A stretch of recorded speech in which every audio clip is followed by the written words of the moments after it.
Assalamualaikum warahmatullahi wabarakatuh. Perkenalkan nama saya Yovadinar Anafi, NIM G002322. Eh, di sini saya akan mendiskusikan tentang neuroendokrin dan indera spesial. Jadi eh, di sini yang pertama saya akan membahas ensefalon. Itu letaknya pada fossa cranii anterior et media, terdiri atas dua belahan, eh, yaitu hemispherium cerebri dexter et sinister. Untuk hemi hemispherium cerebri dexter et sinister itu dipisahkan oleh visura longitudinalis cerebri, dihubungkan oleh corpus callosum. Eh, Bagian terluar dari cerebrum itu tersusun atas lipatan-lipatan gyrus dan visura atau sulcus. Selanjutnya, lobi cortex cerebri. Lobus limbicus terutama tersusun atas gyrus singuli dan gyrus parahipokampalis beserta uncus mengelilingi korpus callosum dan diencephalon. Untuk lobus insulae itu lobus terletak tersembunyi di dasar visura lateralis cerebri serta tertutup oleh gyrus frontalis inferior.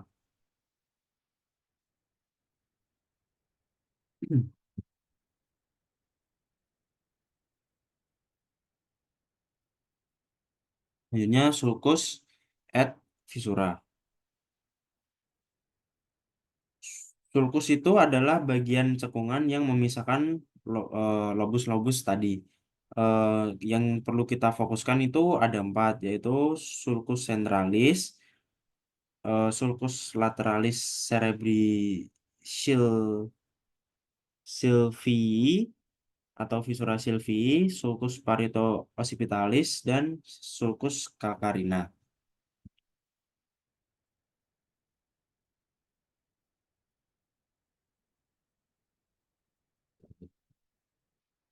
Selanjutnya, Brodmann area.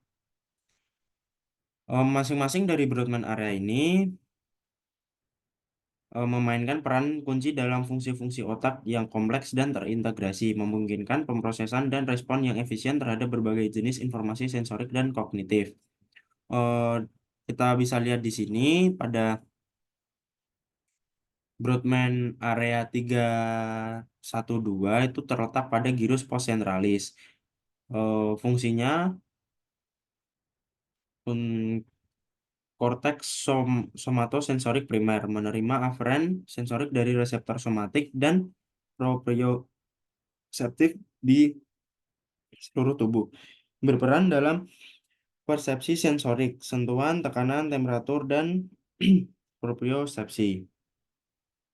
Di area 4 itu pada gyrus presenteralis, itu lokasinya di lobus frontalis, gyrus presenteralis, fungsinya korteks motorik primer, itu mengontrol gerakan motorik volunteer melalui jalur kortikospinalis.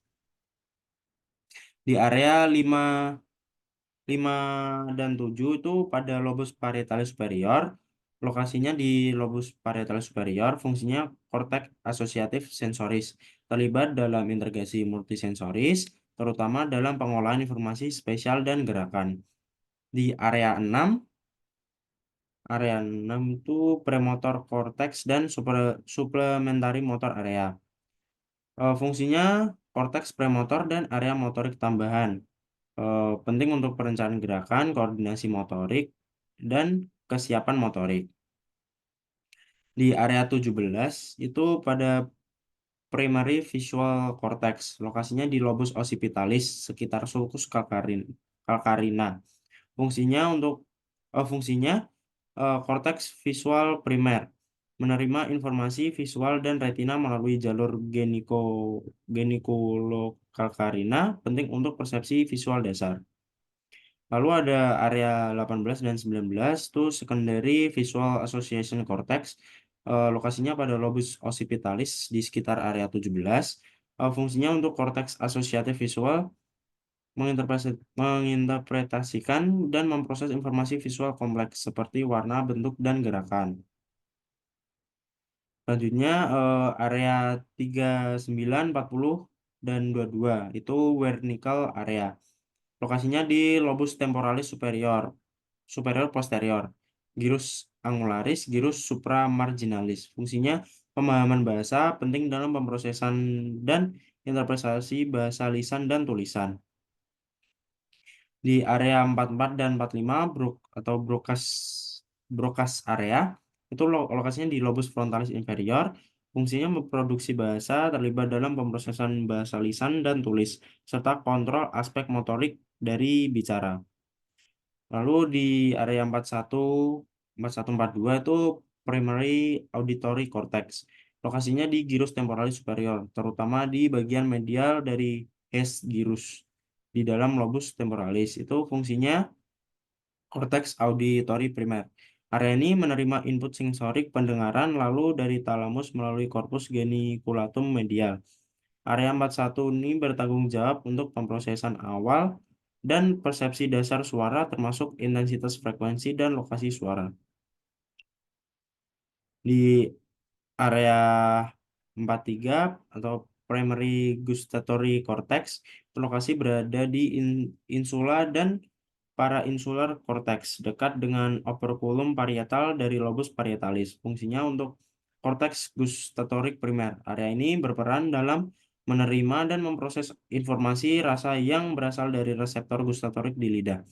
Aferen rasa dari nukleus solitarius di batang otak disalurkan melalui talamus ke area 43, di mana persepsi dasar rasa seperti manis, asam, asin, pahit diproses.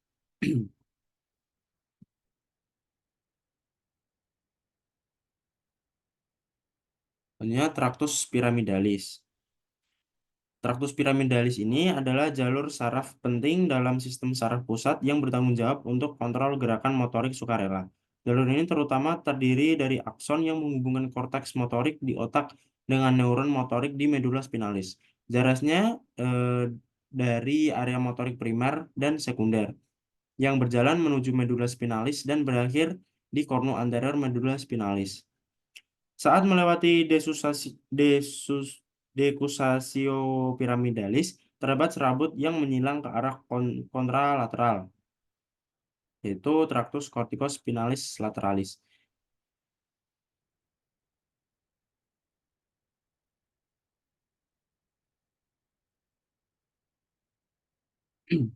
Selanjutnya, traktus ekstrapiramidalis.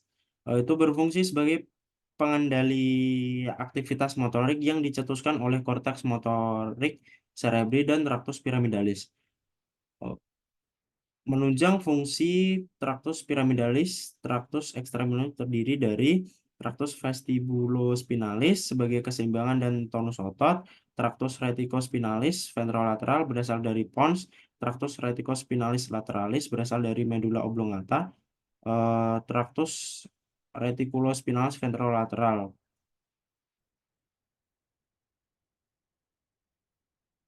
Maaf, traktus tectospinalis berasal dari mencephalon menuju medula spinalis.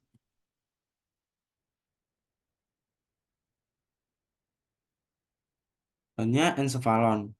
Encephalon di otak dibagi menjadi tiga bagian, yaitu proencephalon, mesencephalon, dan rombe, rombencephalon. Di pros,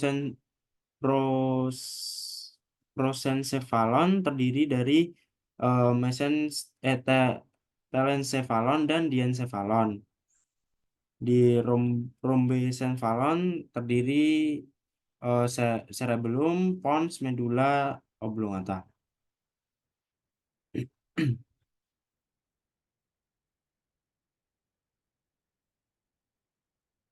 Untuk yang diencephalon, eh, di talamus itu bertindak sebagai relay station untuk hampir semua informasi sensorik, kecuali penciuman yang menuju ke korteks cerebral. Hipotalamus mengatur fungsi otonom seperti suhu tubuh, rasa lapar, haus, siklus tidur dan ritme sirkadian, serta mengendalikan hipofisis. Lalu mesencephalon. Ada tektum tuh termasuk kolikuli superior dan inferior yang berperan dalam respon visual dan auditori.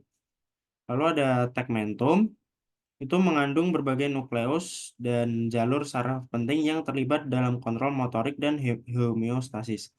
Tentunya batang otak. Terdapat medula oblongata, itu untuk mengontrol fungsi vital seperti pernapasan, denyut jantung, dan tekanan darah. Lalu pons itu menghubungkan berbagai bagian otak dan berperan dalam pengaturan tidur, pernapasan, dan refleks wajah. Selanjutnya, cerebellum atau otak kecil berlokasi di bawah cerebrum dan di belakang batang otak. Fungsinya untuk mengatur koordinasi gerakan, keseimbangan, dan tonus otot. Berperan dalam perjalanan motorik dan keterampilan motorik halus.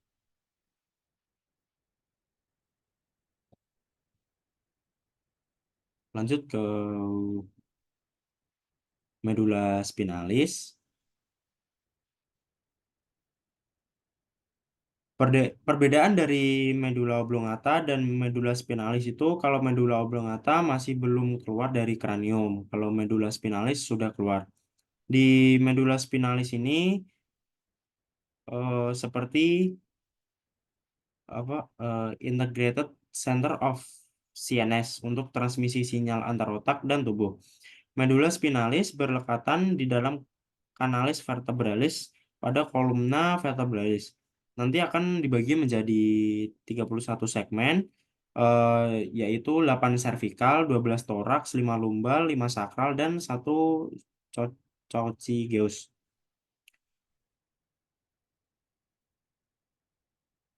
Di intus mesens mesentia itu penebalan atau perbesaran pada medula spinalis.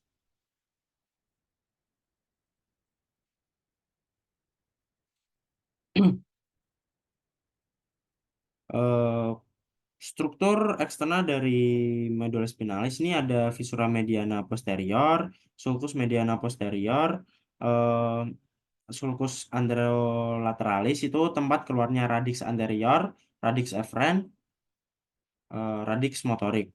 Lalu ada sulcus posterolateralis, tempat keluarnya radix posterior, radix efferent, dan radix sensorik.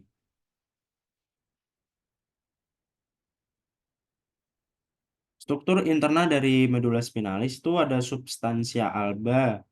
Itu warnanya putih karena isinya adalah serabut saraf yang terselubung oleh mielin. Substansia alba ini dibagi menjadi 3 bagian, yaitu funiculus anterior, lateral, dan posterior. Selanjutnya ada substansia grisea, warnanya abu-abu karena didominasi oleh badan sel saraf. Di tengahnya terdapat kanalis centralis yang nantinya akan terisi LCS hingga ke ventriculus terminal. Selanjutnya adalah nervi craniales. Eh, nervus di nervus cranialis diurutkan berdasarkan urutan keluarnya. Untuk 1 2 itu di encephalon, 3 4 eh 3 4 5 6 7 8 9 10 11 12 tuh di truncus cerebri. Di nervi cranialis ini yang pertama ada nervus olfactorius, tempat keluarnya lamina cribrosa os ethmoidales. Fungsinya sensorik untuk indera penciuman.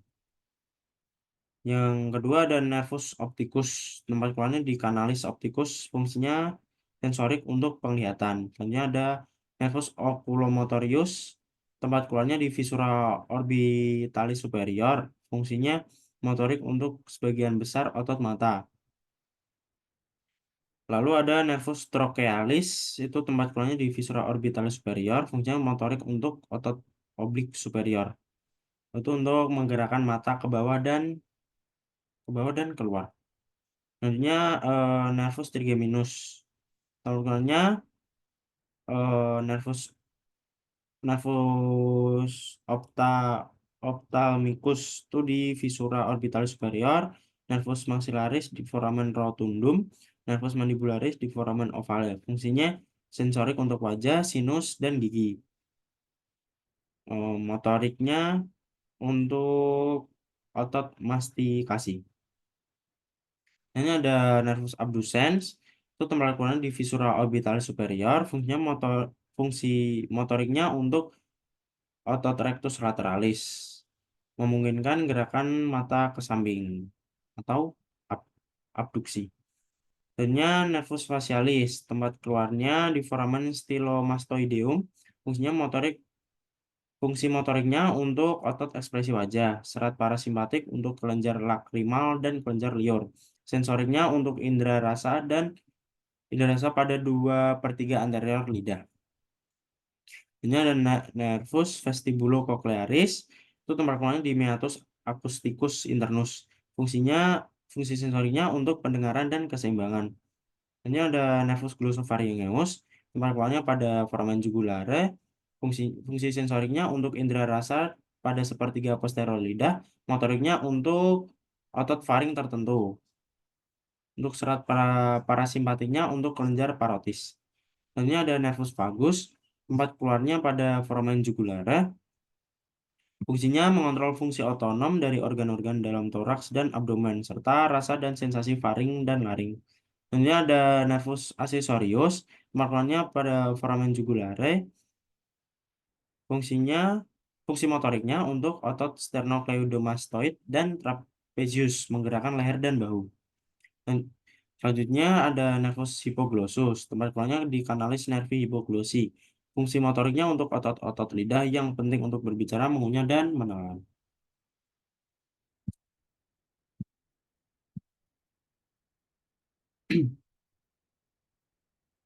Selanjutnya circulus arteriosus wilisi. Fungsi dari circulus arteriosus wilisi ini eh yang pertama ada untuk regulasi aliran darah ke otak, cadangan aliran darah, percis.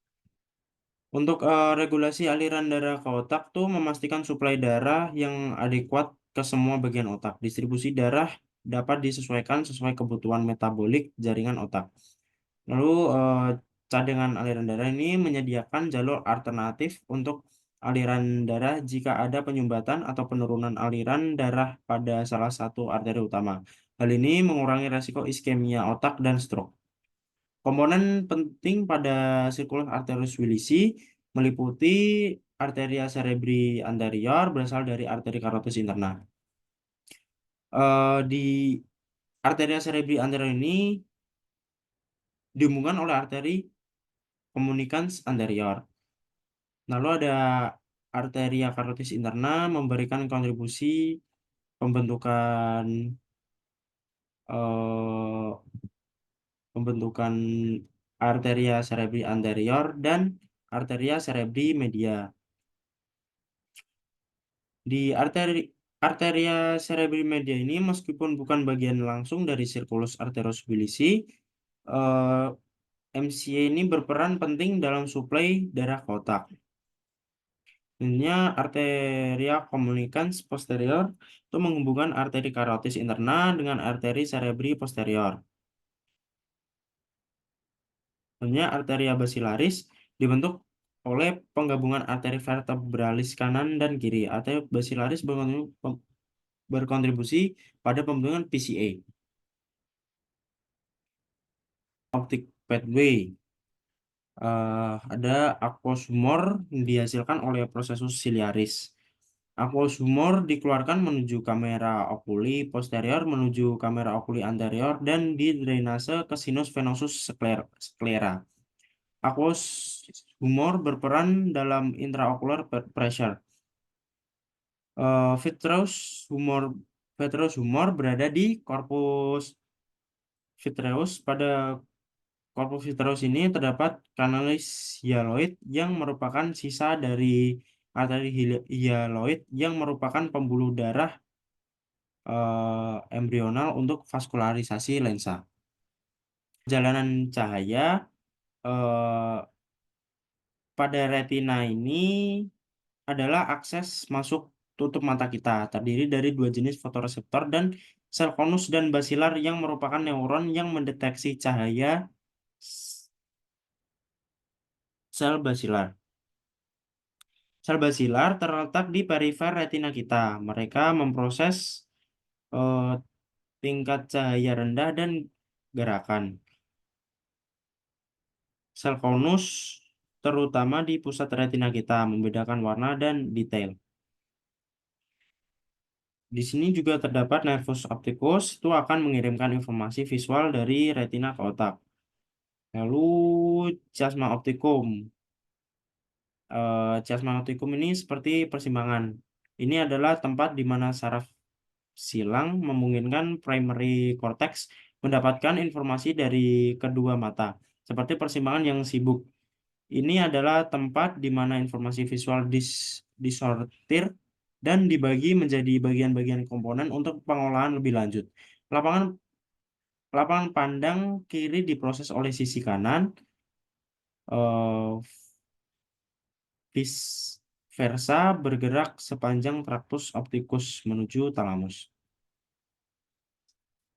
Lalu pada nukleus geniculatum lateral pada talamus, ini sebagai pagar pagar pusat tempat eh, semua informasi sensorik berhenti untuk masuk. Dari sini informasi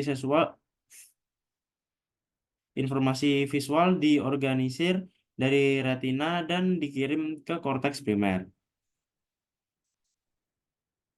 Hanya optik radia radiation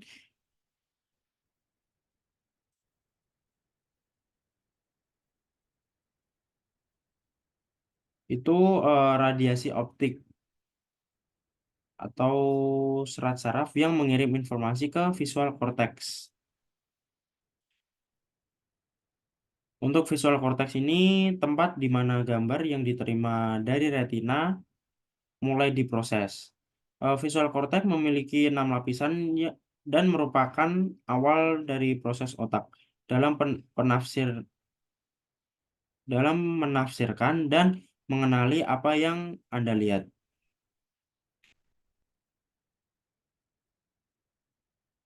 Hanya extraocular muscle. Ada musculus levator palpebrae superioris, musculus obliquus superior, musculus obliquus inferior, musculus superior, musculus rectus inferior, musculus rectus medial, dan musculus rectus lateral.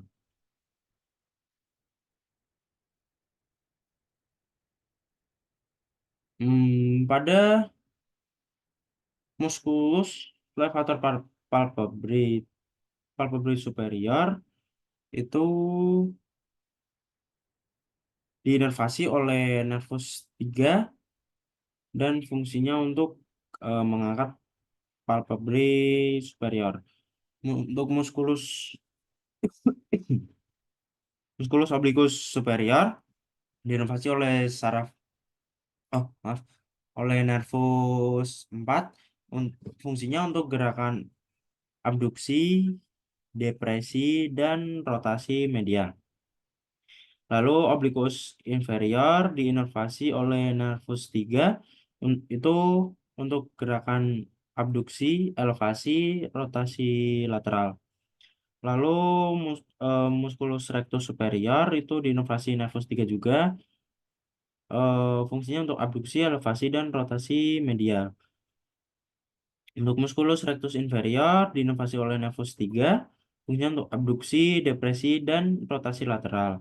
Untuk rectus medialis diinervasi oleh nervus 3, fungsinya untuk abduksi. Untuk rectus lateralis diinervasi oleh nervus 6, fungsinya untuk abduksi.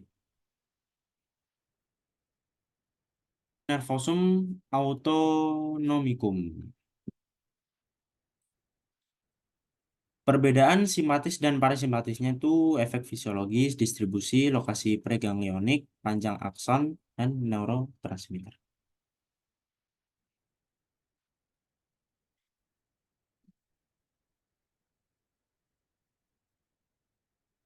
Untuk efek fisiologisnya, Perbedaannya, yang simpatis itu flight, fight or flight. Untuk yang parasimpatis, rest and digest. Untuk distribusinya, untuk yang simpatis tuh di segmen thoracolumbar, untuk yang parasimpatis di segmen craniosacral.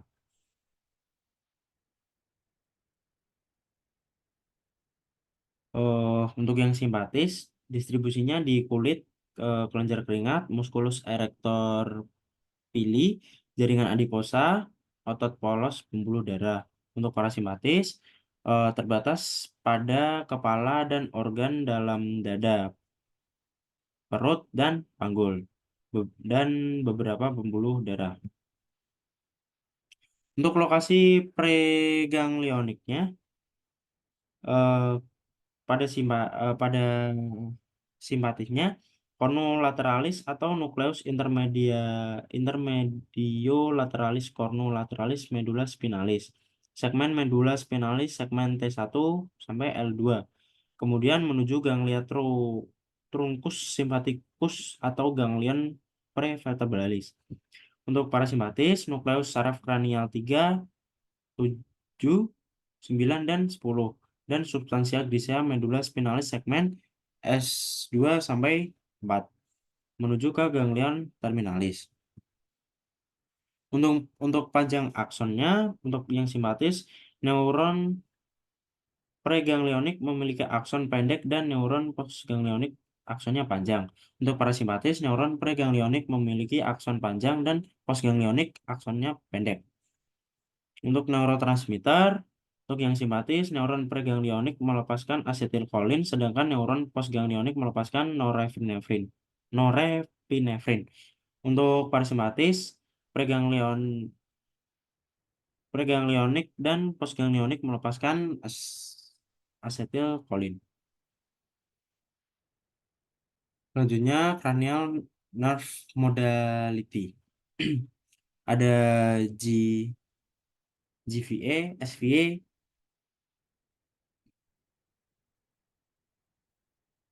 GVA, SVA, GVA, eh, GSE, SSE. Dan untuk eh, GVA atau General Visceral Afferent itu autonom parasimpatis, kelenjar dan pupil. Untuk SVA itu Special Visceral Afferent, motoriknya untuk otot skelet yang berasal dari branchial arch. Itu untuk otot pengunyah, untuk mimik wajah, musculus sternocleidomastoideus, musculus trapezius, lalu ada otot laring dan faring. Untuk GVA atau General Visceral Afferent itu sensoriknya umum pada organ visceral untuk nyari suhu, raba, dan tekan. Untuk SVA, Special Visceral Afferent, sensoriknya untuk indera khusus derivat JIT, itu untuk penciuman dan pengecap. Untuk GSA, General Somatic Afferent, sensorik untuk tubuh itu untuk nyeri, suhu, raba, dan tekan. Untuk SSA, Special Somatic Afferent, sensorik untuk indera khusus dari tubuh. Untuk visual keseimbangan pendengaran.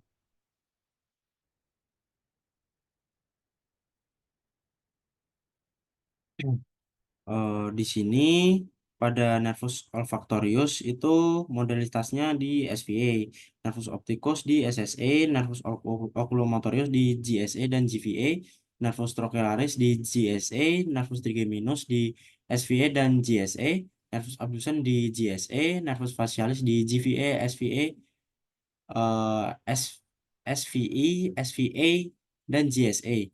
Di nervus vestibulocochlearis di SSA, nervus glossopharyngeus pada GVA, SVA, GV, GVA, SVA, dan GSA. Di nervus vagus ada GVA, SVA, GVA, SVA, dan GSA. Untuk nervus accessorius SVA, nervus subclavius di GSI. Baik, sekian diskusi dari saya. Assalamualaikum warahmatullahi wabarakatuh.